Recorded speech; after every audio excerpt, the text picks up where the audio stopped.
Well, I really identify with the stress paralyzed concept in the movie because I think moms experience this multiple times throughout the journey of being a mom.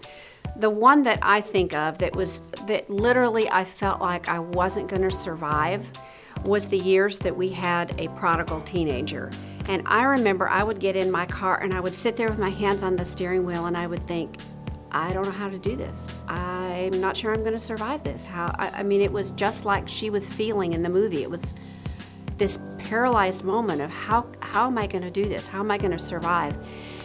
And it was just a very overwhelming season of life for me. And what I did for myself is I printed on just a plain piece of white paper the verse out of James chapter 1, verse 2 that says, "Consider it all joy when you encounter various trials." Having a prodigal was a huge trial that I didn't expect. No books really taught me how to deal with it. My husband was just as clueless as I was, and I thought, okay, there's only one person that's going to get me through this, and that's God. So I wrote that verse on a piece of paper. I taped it to my steering wheel because I was in my car every single day, taking kids to school, picking kids up, running errands, grocery store.